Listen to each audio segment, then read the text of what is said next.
لو أنزلنا هذا القرآن على جبل لرأيته خاشعا متصدعا من خشية الله.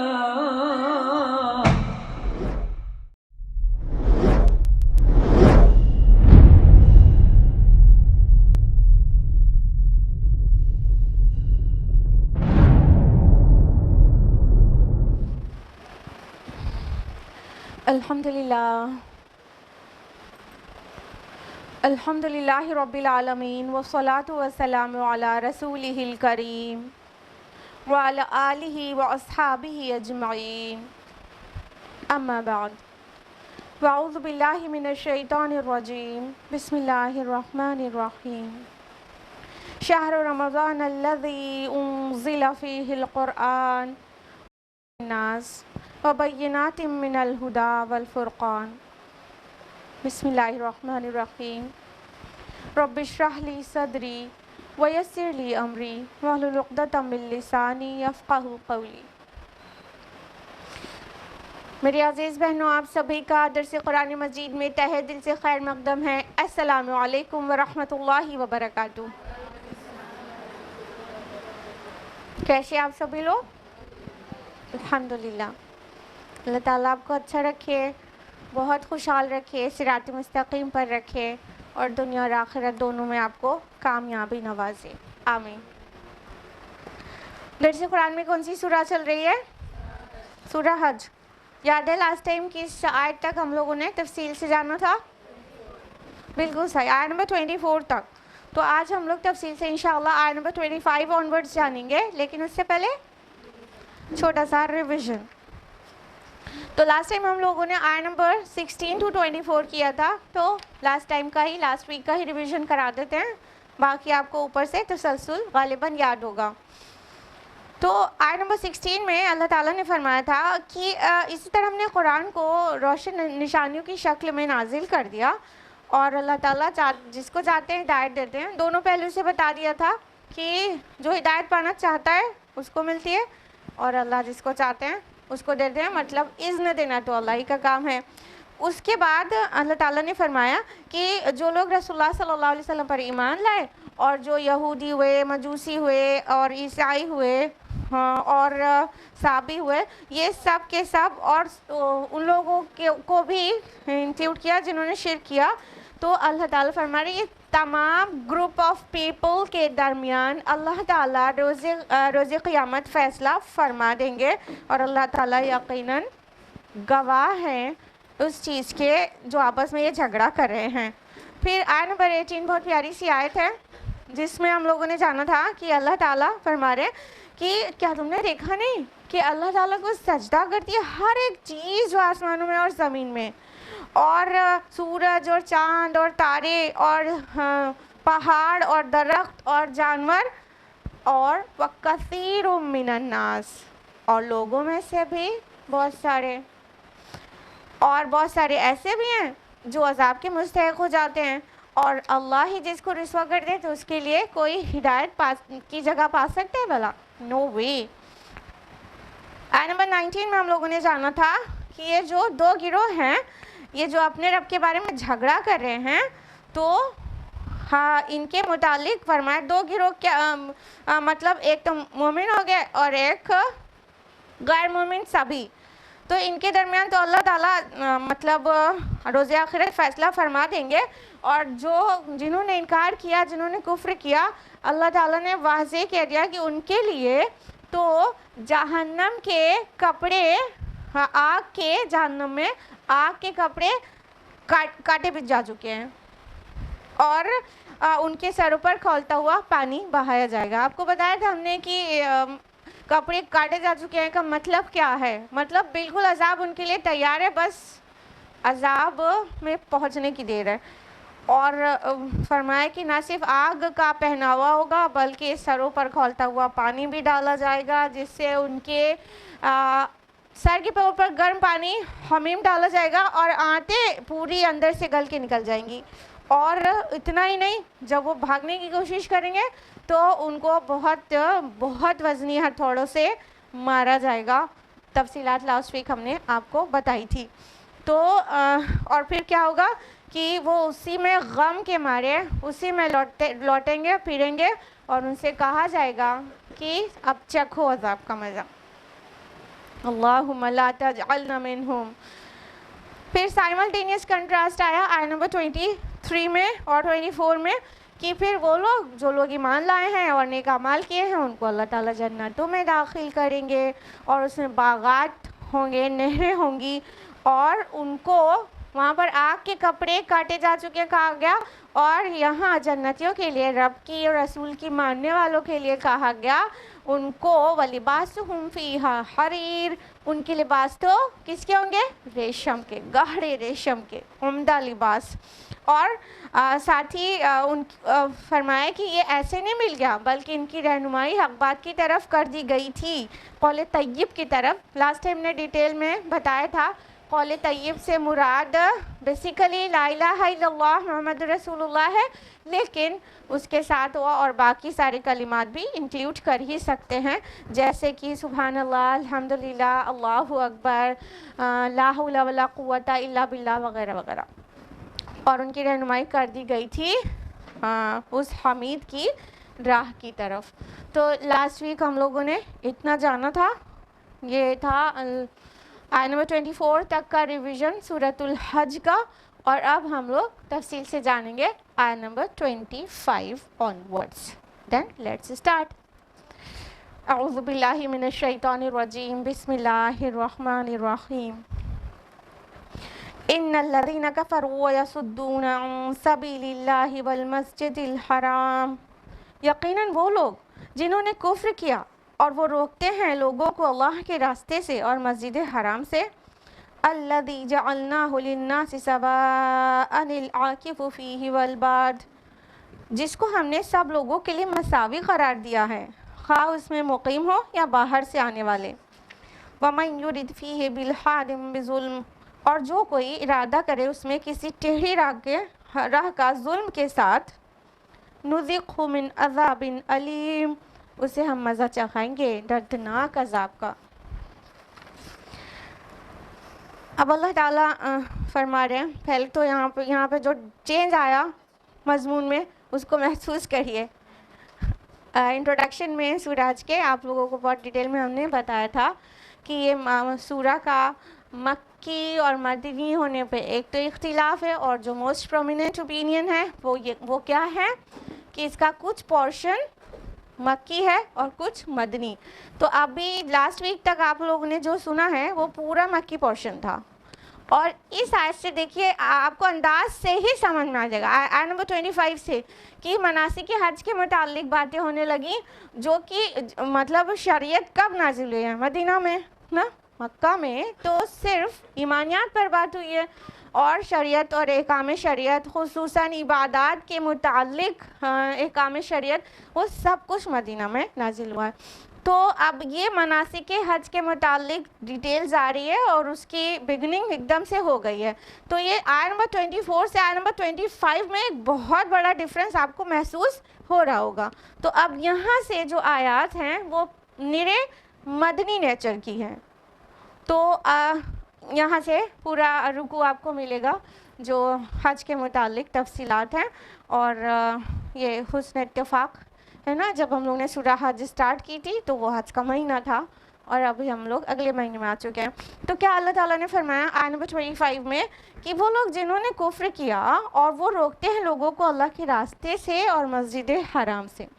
آپ کو اچھی طرح پتہ ہے جب مسلمان مکہ سے مائیگریٹ کر کے مدینہ پہنچے تو مشرکین مکہ نے مسلمانوں کا مکہ آنے کا راستہ بند کر رکھا تھا.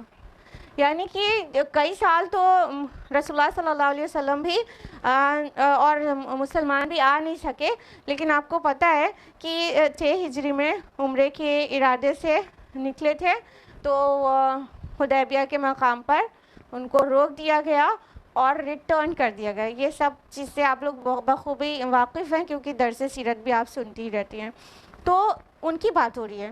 اللہ کے گھر سے روک دیا, عمرہ کرنے سے روک دیا, بیت اللہ میں داخل ہونے سے روک دیا, اور مسجد حرام میں آنے سے روک دیتے ہیں. یعنی بیت اللہ تو خالصتاً مطلب اللہ کی یکسوئی کے ساتھ عبادت کرنے کے لیے جگہ ہے, موحدین کے لیے جگہ ہے, اور مشرکین نے موحدین کو وہاں پر آنے سے روکا ہوا ہے. تو اللہ تعالیٰ بہت ناراض ہے. آف کورس مسلمانوں کو ایک سائیکولوجیکل سپورٹ دینے کا ایک بہت سوٹیبل ٹائم تھا یہ, کہ کیونکہ جب مکہ سے مدینہ مسلمان پہنچے تھے تو ان کو کتنی تکلیف ہوئی ہوگی. جس کے شہر میں اللہ کا گھر ہو پھر وہاں سے چھوڑ کے دوسرے شہر میں جانا پڑ جائے تو اسے کتنی تکلیف ہوئی ہوگی. جیسے ہمارے پیارے نبی صلی اللہ علیہ وسلم کو بہت پسند تھا کہ وہ مکہ میں ہوتے, اور مکہ چھوڑتے وقت آپ کو بڑا ملال تھا کہ بیت اللہ چھوٹ رہا ہے. تو اللہ تعالیٰ نے فرمایا کہ جنہوں نے مطلب کفر کیا وہ لوگ روک رہے ہیں, وہ لوگ مسجد حرام میں آنے سے روک رہے ہیں, جس کو اللہ تعالیٰ نے ایکچولی سب کے لیے برابر بنایا ہے, اور برابر بھی مسلمانوں کے لیے. ٹھیک ہے, جو اللہ کو اس کی توحید کے ساتھ یاد کرتے ہیں. دو اصطلاحات آئی, العاکف یعنی مقیم, یعنی چاہے مکہ کے رہنے والے لوگ ہوں مستقل وہاں قیام کرتے ہوں, اور دوسرا والباد یا باہر سے آنے والے لوگ ہوں. یعنی حرم میں داخل ہونے سے تو کسی کو بھی روکا ہی نہیں جا سکتا, اور وہاں کسی قسم کی سپیریورٹی نہیں چلتی ہے کہ کوئی اعلیٰ ہو تو کوئی ادنا ہو, اور کوئی کسی کو روک دے اپنی اونچا ہونے کی وجہ سے. تو اللہ تعالیٰ نے تو دونوں کو برابر ہی بنایا, سب کو برابر بنایا, اندر والوں کو بھی باہر والوں کو بھی. حرم پر سب کا برابر سے حق ہے.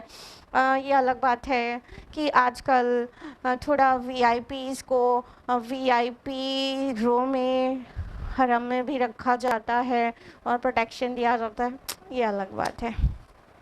آگے فرمایا کہ جو کوئی مطلب اس طرح کا ارادہ کرے کسی ٹیڑھی راہ کا ظلم کے ساتھ, تو اللہ تعالیٰ اسے مزہ چکھائیں گے, دردناک مزہ چکھائیں گے عذاب کا. تو یہ اللہ تعالیٰ نے اس چیز کو اتنا ناپسند کیا ہے, اس کام کو کرنے والے کو اللہ تعالیٰ نے کہا کہ اس کو بہت ہی دردناک عذاب دیں گے, جن لوگوں نے ہمارے نیک بندوں کو آنے سے روک دیا اور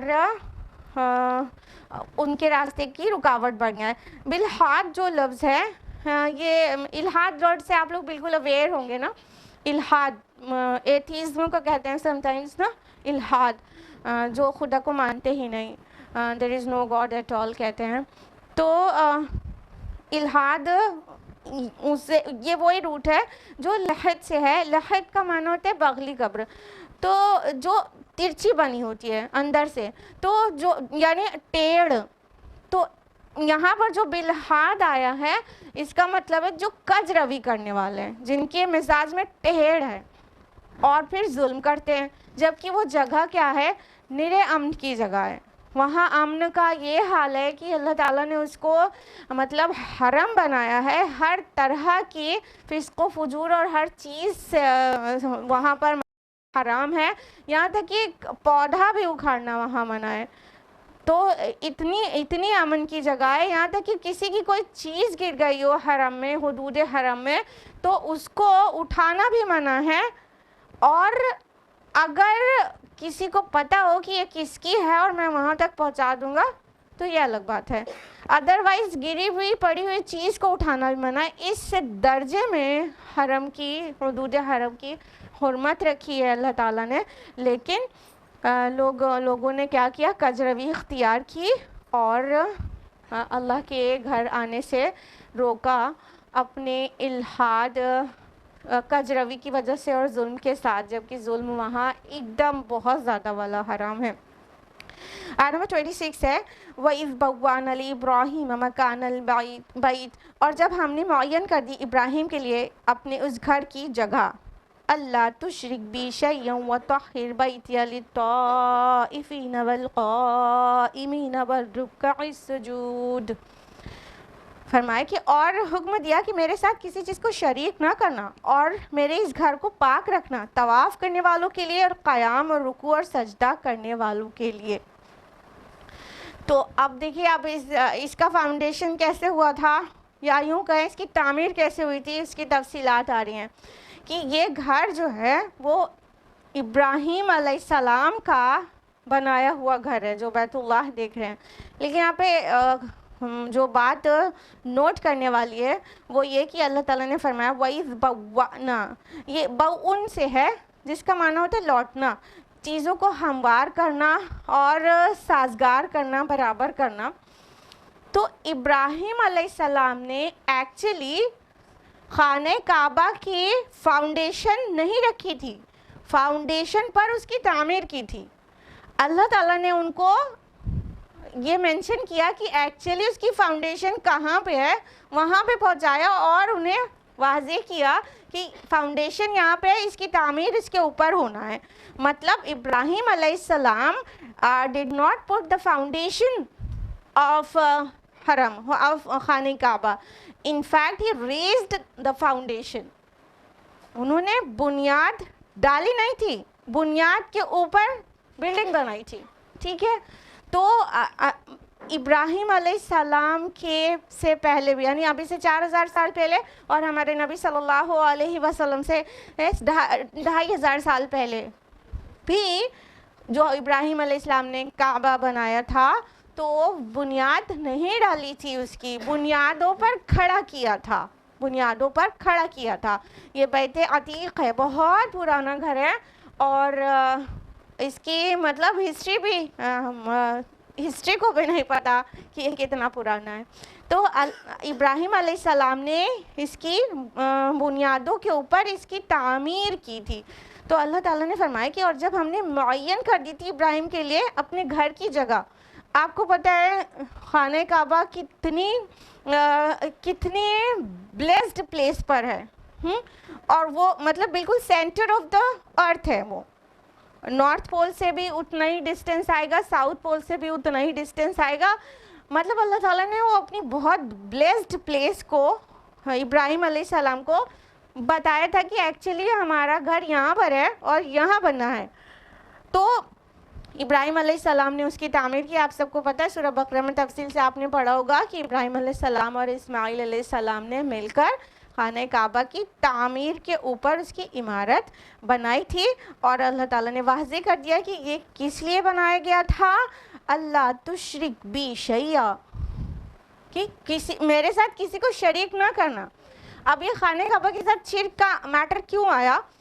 ایک تو یہ کہ یہ واضح ہو جائے کہ وہ جو مشرکین ہیں جو قبضہ کیے بیٹھے ہیں تو یہ ان کا رائٹ نہیں ہے, وہ ڈیزرو نہیں کرتے وہاں پہ ہونے کے. اور کیونکہ انہوں نے صدیوں سے شرک روا رکھا تھا اس گھر میں. آپ کو پتہ ہے 360 بت پوجا کرتے تھے اور خانہ کعبہ میں بہت سارے بت رکھے ہوئے تھے. کتنی عجیب بات ہے. تو اللہ تعالیٰ نے اس گھر کو بلکہ شرک سے بالکل پاک توحید کا مرکز بنایا تھا, تو شرک سے منع کیا. دوسری بات یہ کہ خانہ کعبہ کی تعمیر کے ساتھ شرک کا ڈینائل اس لیے آ رہا ہے کہ یہ جو ہے وہ معبد ہے, معبود نہیں. یہ اللہ کا گھر جو ہے یہ اللہ کا گھر ہے, اس کی پوجا نہیں کی جائے گی, اس کی یہ دیوار کی اور گھر کی عبادت نہیں کی جائے گی. وہ ایک جگہ ہے جو آپ کو اللہ کی یاد دلائے گی اور عبادت اللہ کی ہوگی. ٹھیک ہے, یہ معبد ہے, معبود نہیں ہے. تو شرک کا وضاحت ہو گئی کہ مطلب شرک سے تو بالکل پاک رکھنا ہے اس جگہ کو. اور فرمایا کہ ابراہیم علیہ السلام کو اللہ نے حکم دیا تھا کہ بتا دو سب لوگوں کو کہ اس کو پاک رکھنا. کس کے لیے؟ للطائفین, طواف کرنے والوں کے لیے. جو لوگ طواف کریں گے ان کے لیے, مطلب نیٹ اینڈ کلین, یہ دونوں طرح کی پاکی سے مراد ہے, معنوی بھی اور مادی بھی.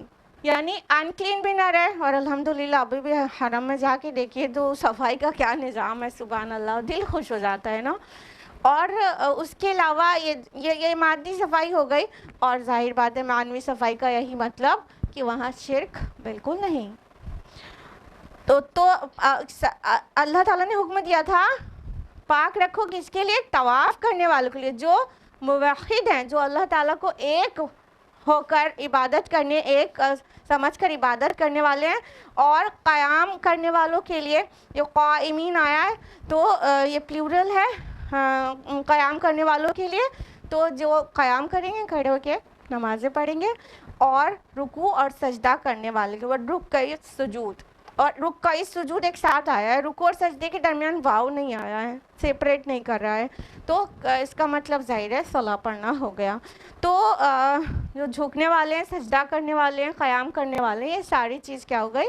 صلاح کے متعلق۔ جو لوگ نمازیں پڑھیں گے اور جو لوگ طواف کریں ان کے لیے بالکل نیٹ اینڈ کلین رہنا چاہیے دونوں اعتبار سے، ٹھیک ہے، نہ معنوی نجاستیں ہوں اور نہ مادی نجاستیں ہوں وہاں پر۔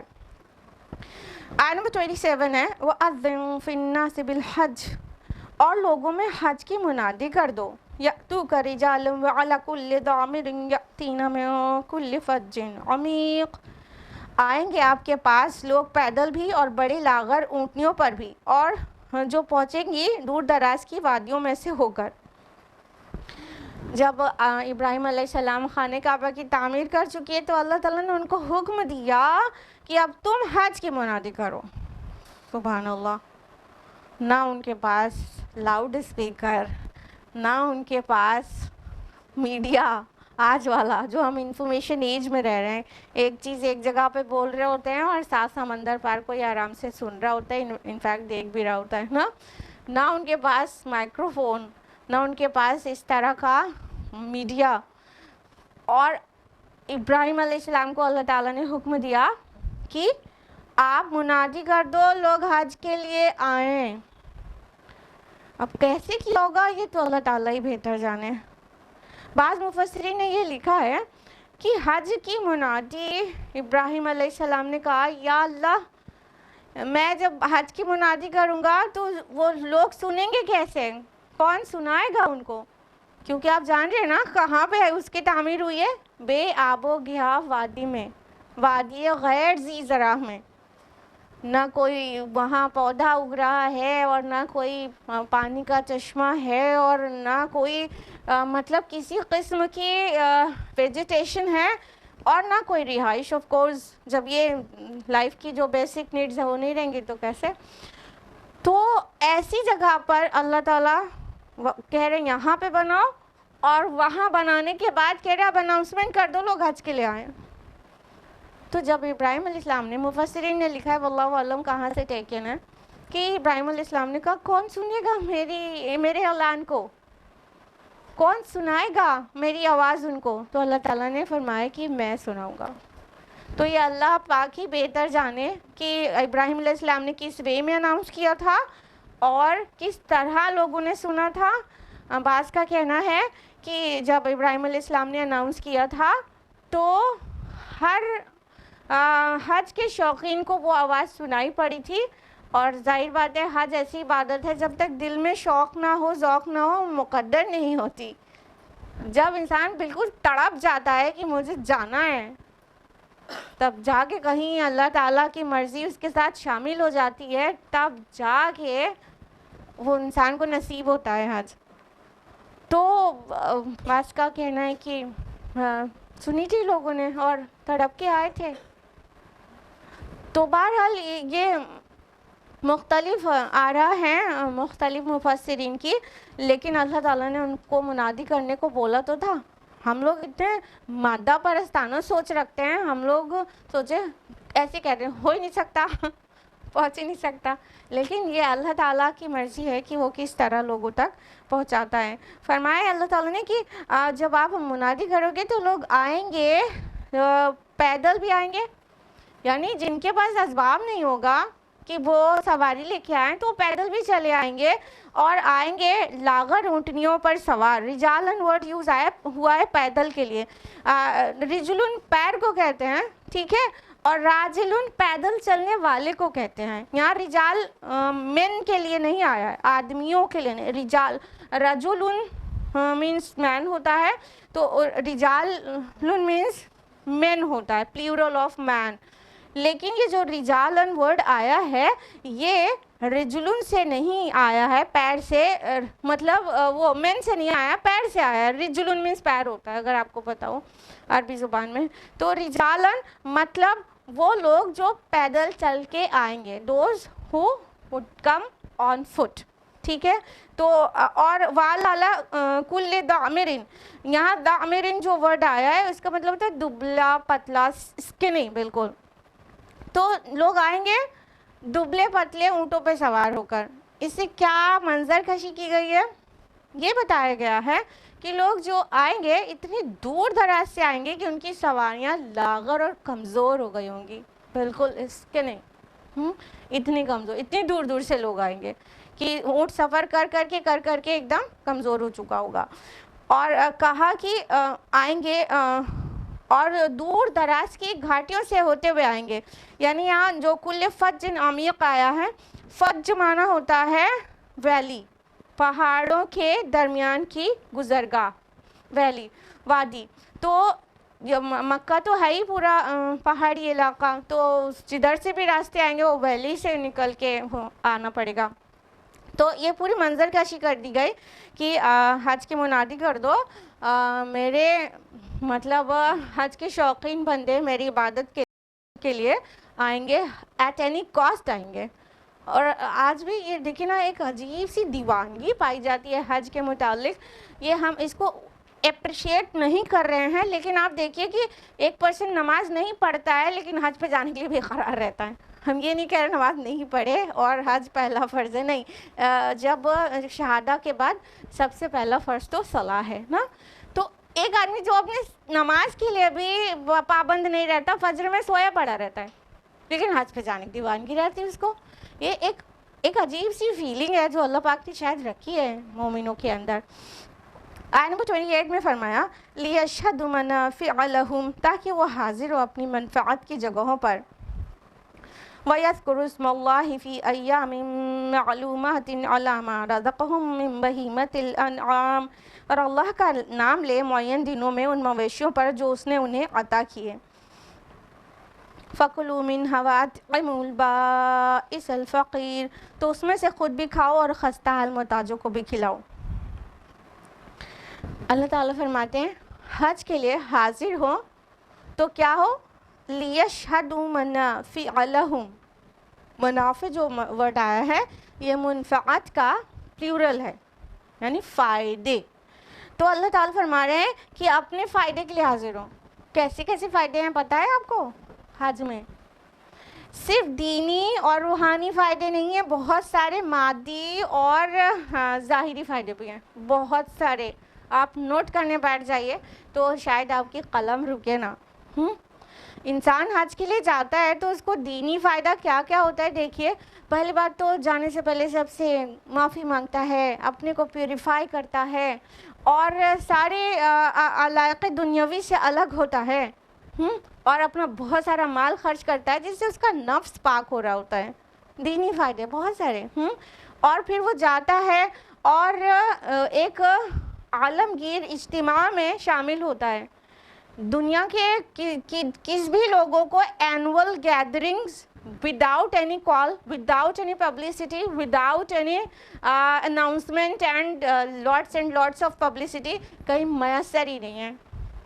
یہ دین اسلام ہے کہ حج کا مہینہ آیا اور نہ کہیں کوئی پبلسٹی ہو رہی ہے نہ اتنی بڑی gathering, millions of people گیدر together, millions of people, اور کوئی اناؤنسمنٹ نہیں، کوئی مطلب کوئی اشتہار نہیں، پہنچ جاتے ہیں سب لوگ.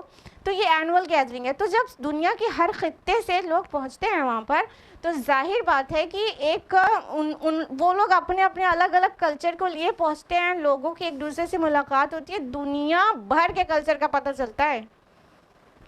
ظاہری فائدے، ساری دنیا کی زبانوں کا ایک ایکسپوجر ملتا ہے، اپیئرنس کا، کلچر کا، سویلائزیشن کا، ہر چیز کا نالج بڑھ رہی ہے. اور اس کی یہ پریکٹیکل نالج ہوتی ہے. آپ 100 بار بھی پڑھیں کہ مصر کی یہ سویلائزیشن ہے تو آپ کو شاید ہے کہ یاد رہے، لیکن آپ وہاں 2-4 مصریوں سے ملیں گے تو آپ کو وہ زندگی بھر یاد رہے گا نا.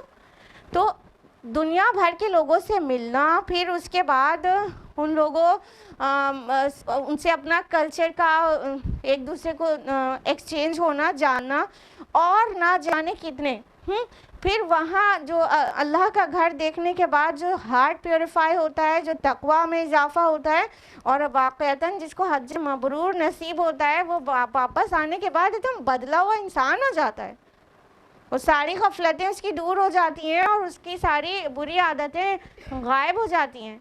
مطلب کچھ لوگ کو نہیں بھی ہوتا، مقصد ہی نہیں سمجھتا، وہ الگ ہیں. ایسے تو صلاح کو بھی مقصد نہیں سمجھتے، نہیں اثر انداز ہوتی ان پر. اسی طرح کچھ لوگ کے اوپر حج بھی اثر انداز نہیں ہوتا جو مقصد نہیں سمجھتے اور اس مقصد کے لیے نہیں کرتے، تو نہیں فائدہ ہوتا ان کو. لیکن جو مقصد کو سمجھتا ہے اور پوری روحانیت کے ساتھ مناسک حج کو ادا کرتا ہے، تو وہ اس کو یہ فائدہ ضرور ملتا ہے. ایک تو عند اللہ حج مبرور ہو جاتا ہے، اس کا قبول حج. دوسرا واپس آنے کے بعد وہ بہت بدل جاتا ہے. تو حج کے جو منافع ہیں وہ بالکل مطلب لمٹ لیس ہیں. ایک نماز کا جو ثواب دوسری جگہ پر ہے، اسے 1,00,000 گنا ملٹیپلائی کر دیا جاتا ہے. حرم میں پڑھیں گے، ہاں 1 رکعت حرم میں پڑھیں جو وہ 1,00,000 رکعتیں آپ یہاں پہ پڑھیں گے تو اس کے برابر ہے. 1,00,000 گنا ثواب بڑھ جاتا ہے. منافع کا تو بالکل لمٹ ہی نہیں ہے. اور خواتین کے لیے حج کو جہاد کہا گیا. کیوں؟ اس میں بہت سارے ریزنس ہیں. ایک یہ بھی کہ کہاں خواتین کو گھر کے چولہے چوکے سے کبھی نکلنے کا موقع آتا ہے لیکن حج کے لیے جاتی ہیں، ہاں نکلتی ہیں اپنے گھروں سے، وہ بھی لوگوں سے ملتی ہیں، ہاں وہ بھی مشقتیں برداشت کرتی ہیں، ان کا بھی ایمان ریز ہوتا ہے.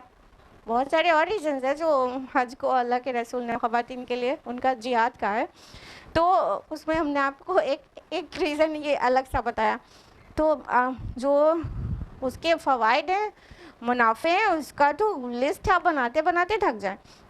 اور فرمایا کہ اور اللہ کا نام لے معین دنوں میں، یعنی یہ جو ایام معدودات یہاں پہ الفاظ آئے ہیں اکثر مفسرین کے نزدیک کہ یوم النحر یعنی 10ویں ذو الحجہ اور 11 اور 12 تاریخ کے لیے ہیں.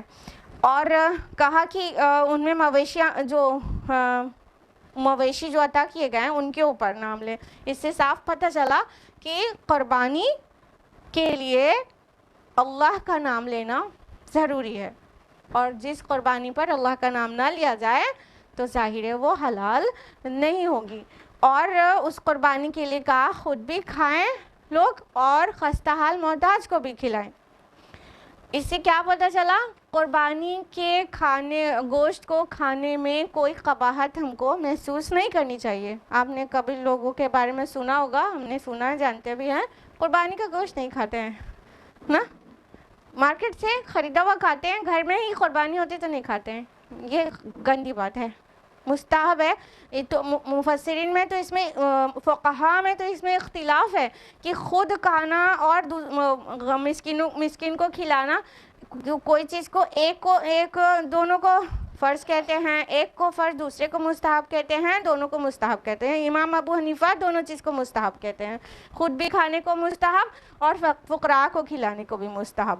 تو بہرحال یہ زیادہ پرومیننٹ اوپینین ہے کہ مستحب ہے کھانا، تو خود بھی کھانا چاہیے اور مسکین کو بھی کھلانا چاہیے.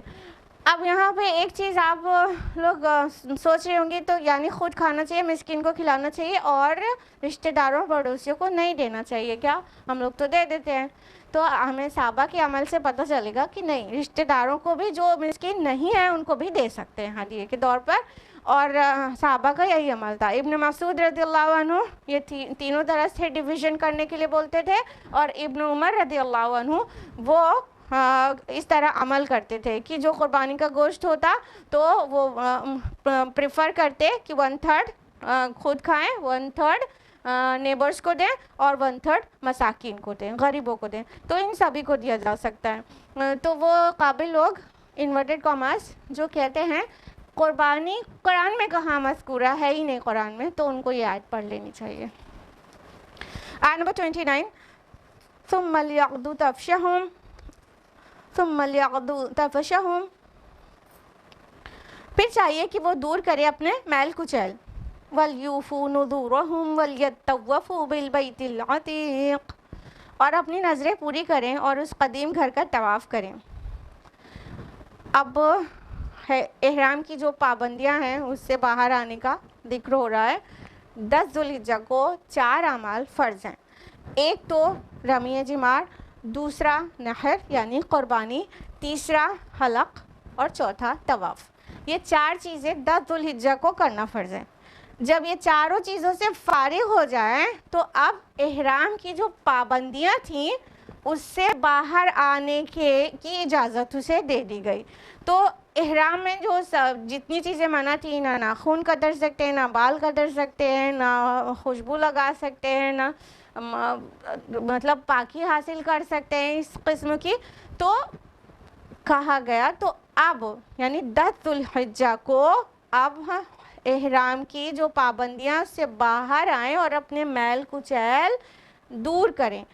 تو میل کچیل ظاہر ہے سب طرح کا ہو جاتا ہے۔ کون کون سا میل کچیل ہو جاتا ہے؟ جو یہاں پہ تفس ورڈ آیا ہے، تفسہم، تو تفس جو ورڈ آیا ہے اس سب طرح کے گندگیوں کو کہتے ہیں جو مٹی کی وجہ سے ہو گئی ہو، یعنی احرام پہ رہے، چینج نہیں کر رہے کچھ، اور جو ارکان ادا کرنا ہے مناسک حج، اس میں نہ جانے کتنی دھول مٹی لباس پر آئے گی۔ لباس اس وقت تو احرامی ہے، تو اس مٹی سے جو گندگی مٹی پڑنے سے آ رہی ہے، گندگی دھول سے، وہ بھی تفس ہے، اور جو میل کچیل باڈی پہ جم رہا ہے وہ بھی تفس ہے، اور یہ جو ناخن وغیرہ بڑھ جاتے ہیں جس کی پابندی ہے حالت احرام میں نہیں کاٹنے کی، تو وہ بھی میل کچیل ہے۔ یہ سارے طرح کے میل کچیل اب دور کر سکتے ہیں، یعنی کہ وہ احرام کی پابندیاں ان سے ہٹا لی گئی، اور اب اپنی نظریں پوری کریں۔ یعنی نظر جانتے ہیں کس چیز کو کہتے ہیں؟ بتائیے آپ لوگ، نظر کس چیز کو کہتے ہیں؟ نظر ماننا بہت سنا ہوگا، مانتے ہوں گے، بتائیے۔ جس کو منت نہیں کہتے آپ لوگ، ہاں؟ تو نظر ایسی فرضیت کو کہتے ہیں جو انسان نے خود اپنے اوپر کر لی ہو اور اللہ تعالیٰ کی طرف سے حکم نہ ہو، یعنی اللہ نے فرض نہیں کی تھی لیکن انسان نے اپنے لیے خود کر لی۔ تو اب یہ الگ بات ہے کہ ہم لوگ بہت عجیب ٹائپ کی نظریں کرتے ہیں۔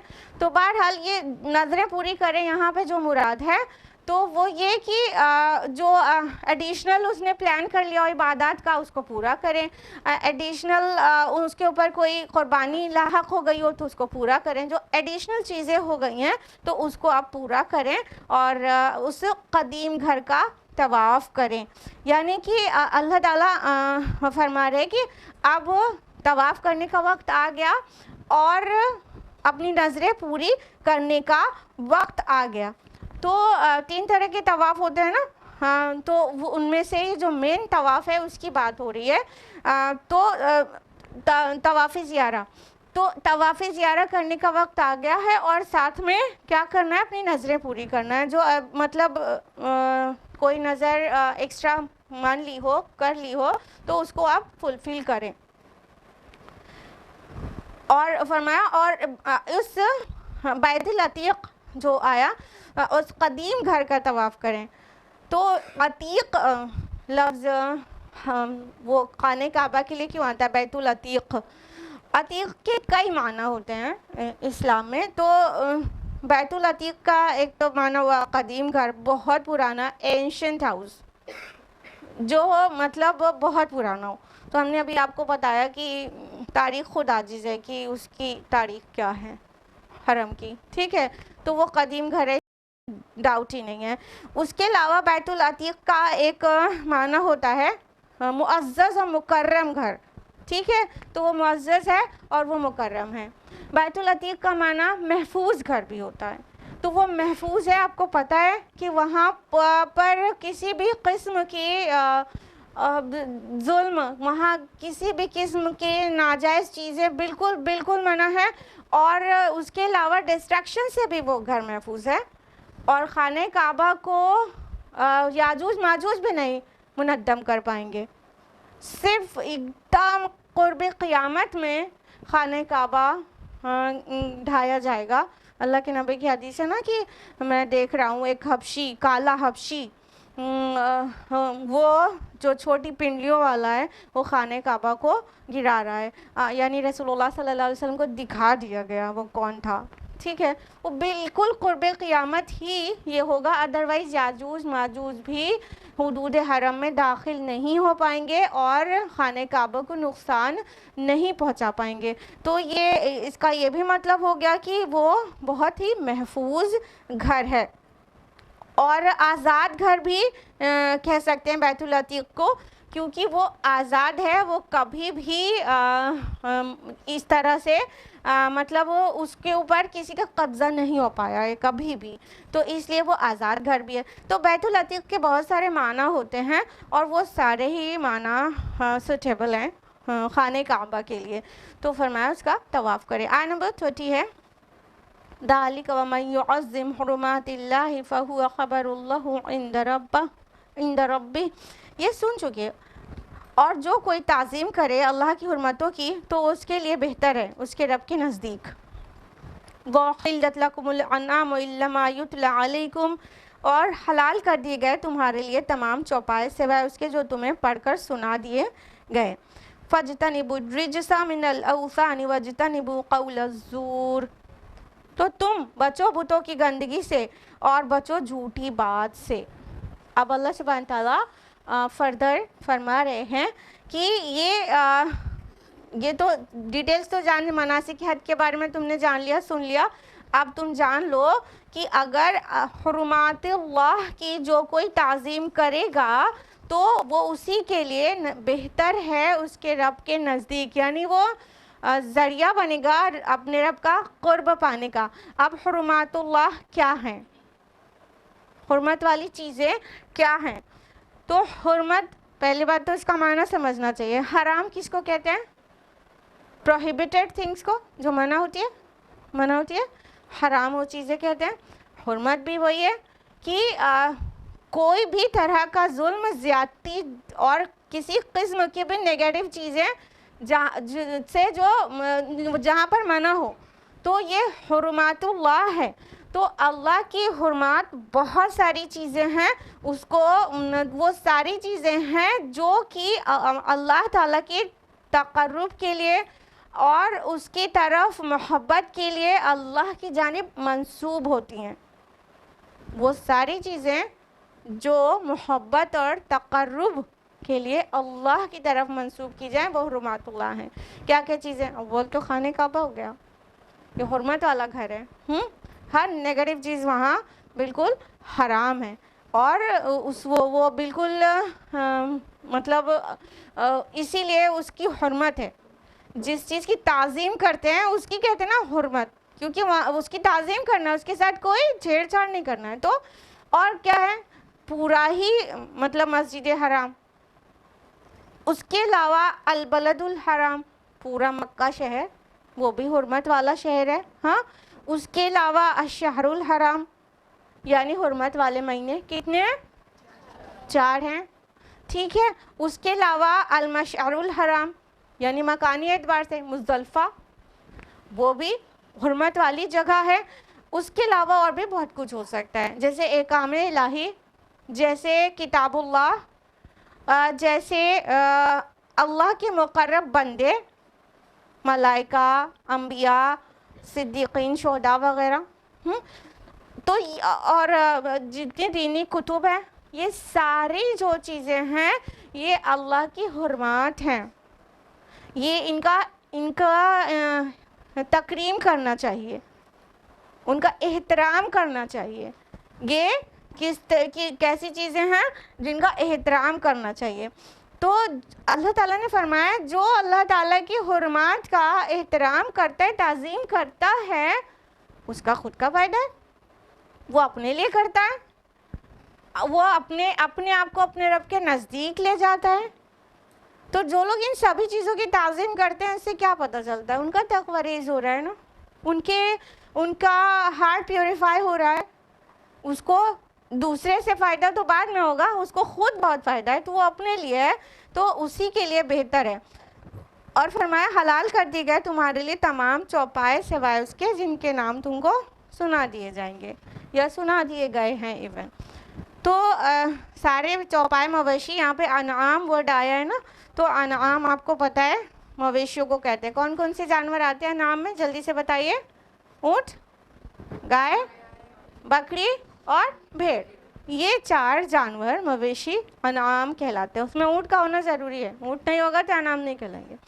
تو اللہ تعالیٰ فرما رہے یہ سب تمہارے لیے حلال کر دیے گئے، یہ تم پر حلال ہیں سوائے اس کے جن کا نام بتا دیا گیا ہے.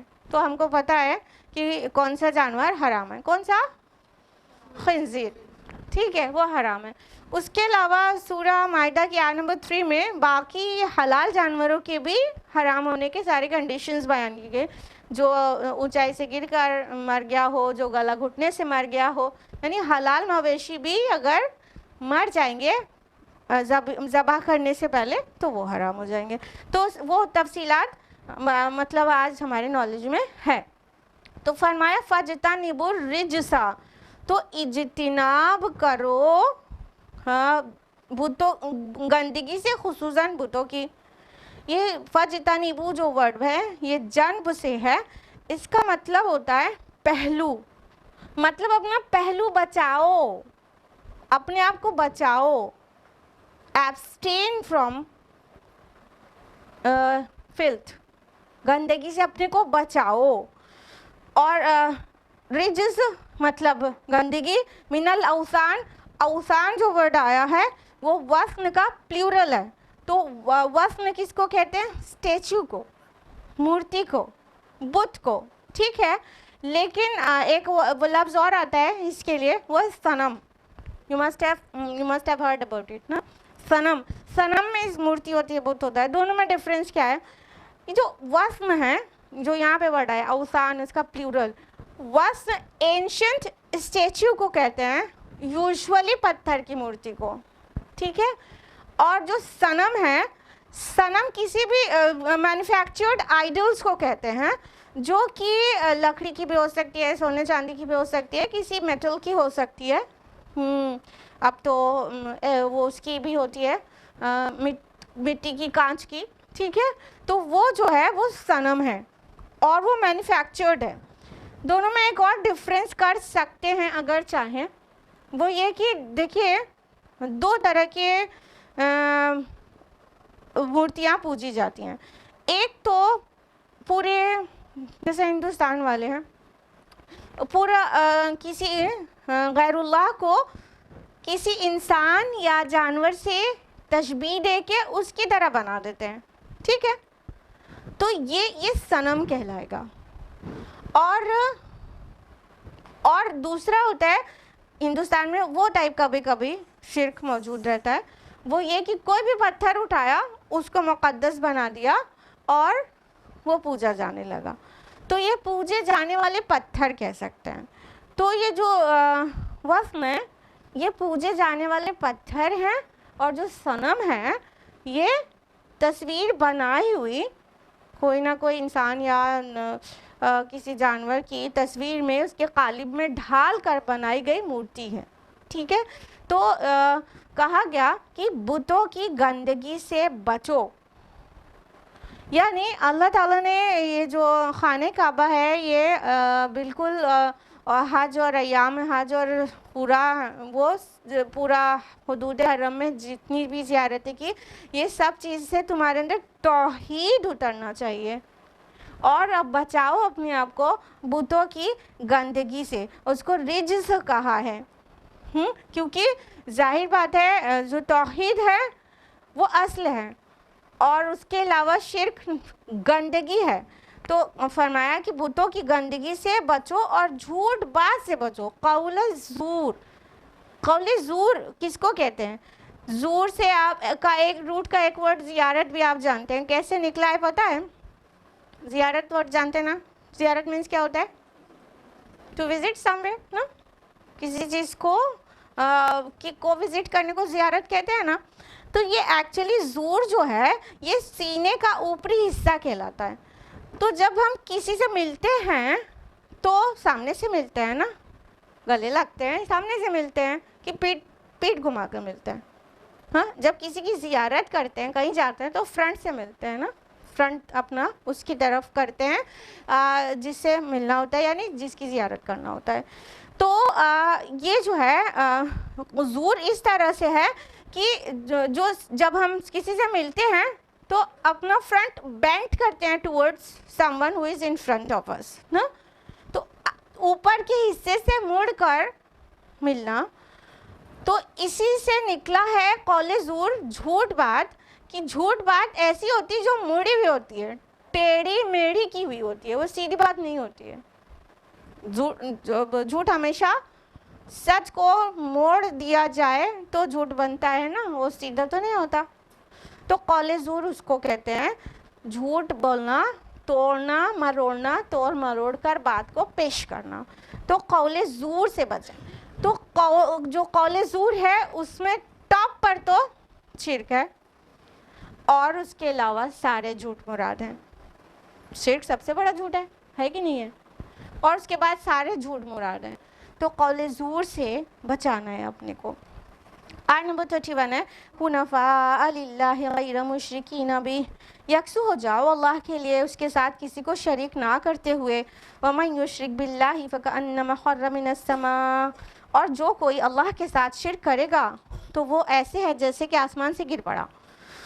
فتخطفہ الطیر او تہوی بہ الریح فی مکان سحیق, تو اسے پرندے اچک لیں یا ہوا اڑا پھینکے کسی دور دراز کی جگہ پر. اب دیکھیے ایک بہت مثالی بات آ رہی ہے جس میں مثال دی گئی ہے.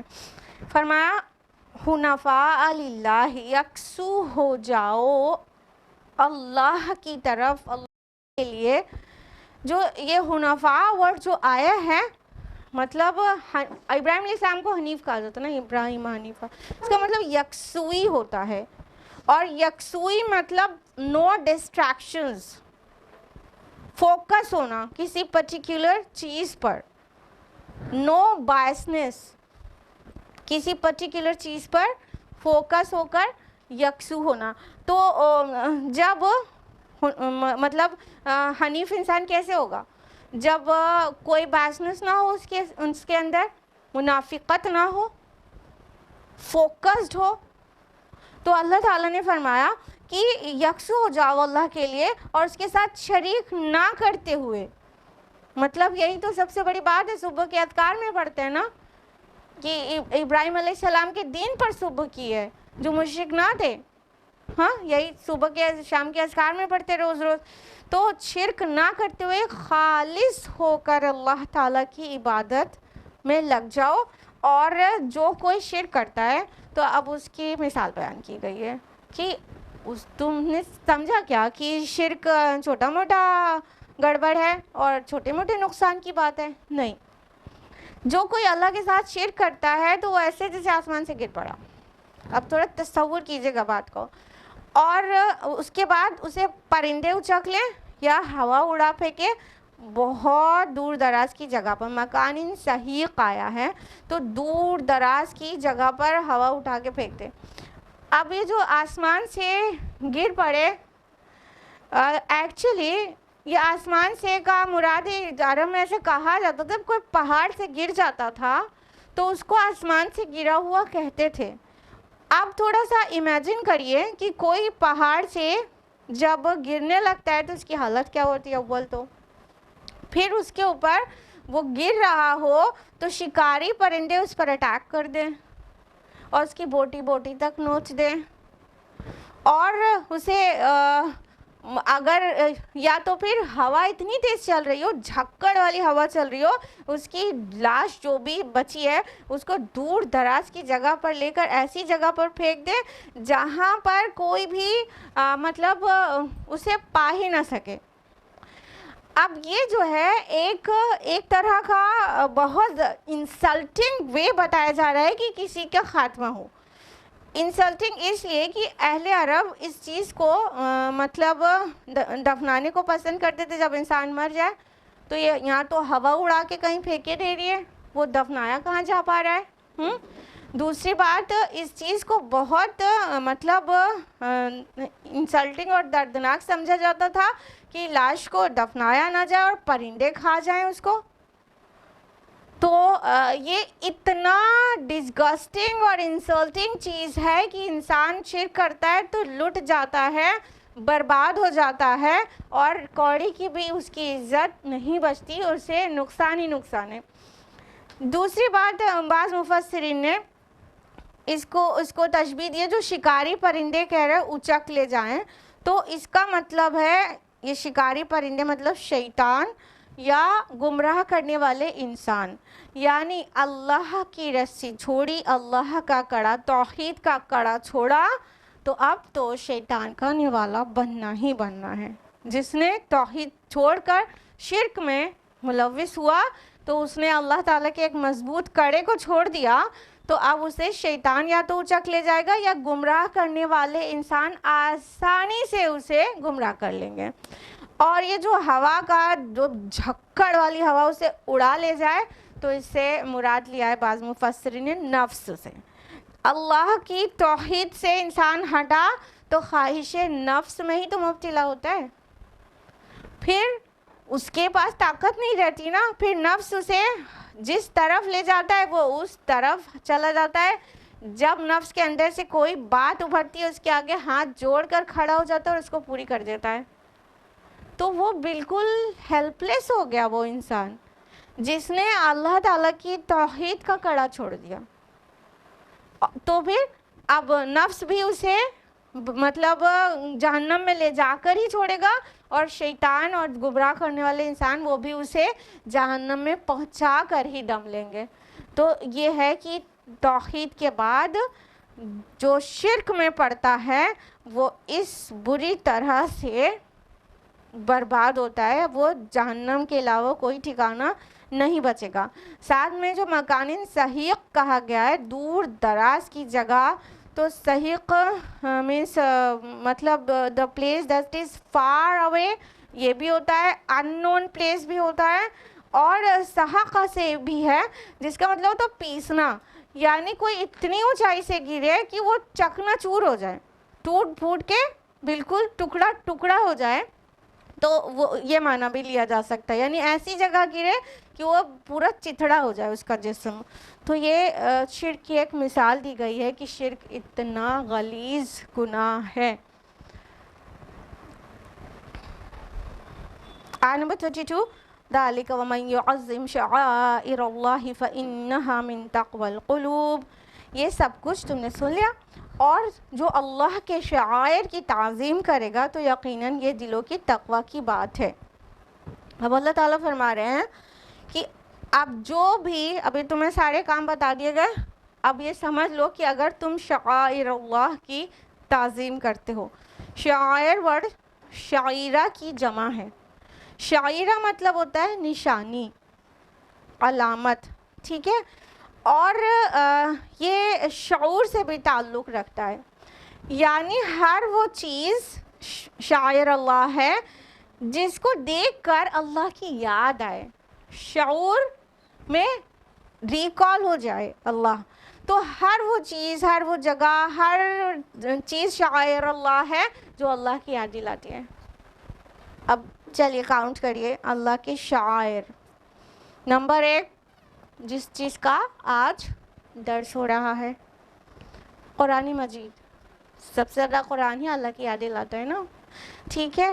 اس کے علاوہ رسول نے اللہ کی یاد دلائی ہے، اس کی تمام باتیں، احادیث، تمام عبادات، نماز روزے سب اللہ کی یاد دلاتے ہیں۔ اس کے علاوہ کعبہ، مناسک حج، مقامات حج اور قربانی کے جانور، یہ سب اللہ کی یاد دلاتے ہیں۔ مسجد، اذان، یہ اللہ کی یاد دلاتا ہے کہ نہیں دلاتا؟ تلاوت قرآن، کیا حکم ہے؟ جب قرآن کی کوئی تلاوت کر رہا ہو تو کیا کرو؟ بڑبڑاتے رہو، خاموش رہو اور سنو تاکہ تم پر رحم کیا جائے، ٹھیک ہے۔ یہ بھی شعائر اللہ میں سے ہے۔ حرام مہینے اللہ کی یاد دلاتا ہے، ایام حج، یہ ساری چیزیں شعائر اللہ ہیں۔ اور مقامات کی وہ سارے مقامات جو ذہن میں ایک پورے پکچر چلا دیں، جیسے جو مقامات مناسک حج ہیں، جب وہاں سے انسان گزرتا ہے تو کیا ہوتا ہے؟ ابراہیم علیہ السلام کی یاد آتی ہے، رسول اللہ صلی اللہ علیہ وسلم کی یاد آتی ہے، تو وہ سب اللہ کے شعائر ہیں. تو اللہ کے شعائر کی تعظیم کرنے کی ضرورت ہے. جو بھی چیز اللہ کی یاد دلاتی ہے اس کی تعظیم کرنے کی ضرورت ہے. اور سب کی تعظیم آپ سمجھ ہی رہے ہیں، قرآن کی تعظیم کیا ہے ایکچولی، اور قرآن کی ریڈنگ ریسیٹیشن کی تعظیم کیا ہے، اور اذان کی تعظیم آپ سمجھ ہی رہے ہیں بالکل آرام سے. اور جو مقامات ہیں ان کی تعظیم کیا ہے، مساجد ہیں اس کی تعظیم کیا ہے، آپ کو پتہ ہے. وہاں پہ بیٹھ کے نہ ہی بزنس ڈسکشن ہونا چاہیے مساجد میں، اور نہ ہی مطلب قول زور ہونا چاہیے، وہاں پر ذکر اللہ ہی ہونا چاہیے. تو ہر ایک شاعر اللہ کی تعظیم کی ضرورت ہے. اور صفا اور مروہ کو بھی اللہ تعالیٰ نے شاعر اللہ کا نا سورہ بقرہ کے آیت نمبر 158 میں ان الصفا والمروۃ من شعائر اللہ، ٹھیک ہے. تو وہ صفا مروہ بھی اللہ کے شاعر میں سے ہے. تو جو اب یہاں پہ غور کرنے کی بات کیا ہے، شاعر اللہ کی جو تعظیم کرتا ہے نا، وہ اس کا خود کا تقوی بڑھتا ہے. وہ کسی کو کچھ بینیفٹ نہیں دے رہا، اس کا خود کے تقوی کی پرورش ہوتی ہے. اور تقوی القلوب سے یہ پتہ چل رہا ہے تقوی ایکچولی دل میں ہوتا ہے. التقوی ہا ہونا، ماشاء اللہ، التقوی ہا ہونا، التقوی ہا ہونا، تقوی یہاں ہے تو اس کا تقوی بڑھتا ہے. آیت نمبر 33 ہے لَكُمْ فِيهَا مَنَافِعُ إِلَىٰ أَجَلٍ مُّسَمًّى، تمہارے لیے ان میں یعنی قربانی کے جانوروں میں نفع ہے ایک وقت معین تک. ثُمَّ مَحِلُّهَا إِلَى الْبَيْتِ الْعَتِيقِ، پھر ان کی اصل منزل یہ قدیم گھر ہی ہے. اب فرمائے کہ قربانی کے جانور سے تمہیں کوئی فائدہ لینا ہو تو لے سکتے ہو، یعنی قربانی کے جانور پہ بار برداری کرنا، لوڈ کیری کرانا اس سے پرمیسیبل ہے. اس کا اون استعمال کیا جا سکتا ہے، اس کا دودھ استعمال کیا جا سکتا ہے، اس پہ سوار ہو کے چلا جا سکتا ہے، کوئی مسئلہ نہیں ہے، ٹھیک ہے. اور کہا پھر اس کی اصل منزل تو قدیم گھر ہی ہے. بیت العتیق کے بارے میں ابھی ہم نے آپ کو تفصیل سے بتایا. تو یہ جو کہا جا رہا ہے اصل گھر، وہ کیا ہے؟ جس کو بول کر کل مراد لیا گیا، یعنی خانہ کعبہ اس کے اندر نہیں، وہاں پہ جا کے قربان نہیں کرنا ہے. یہ حدود حرم کی بات ہو رہی ہے، ٹھیک ہے. وہ تو حرم تک ہی لے جانا ہے، خانہ کعبہ کے اندر لے جا کے قربانی نہیں کرنا ہے. ایک رکو مکمل ہوا آیت نمبر 33 تک. آج یہیں پر رکیں گے. اللہ تعالیٰ سے دعا ہے کہ وہ ہم سبھی کو قرآن مجید پڑھنے، سمجھنے، غور و فکر کرنے، عمل کرنے اور دوسروں تک پہنچانے کی توفیق عطا فرمائے. آمین. وآخر دعوانا ان الحمد للہ رب العالمین. والسلام علیکم ورحمۃ اللہ وبرکاتہ.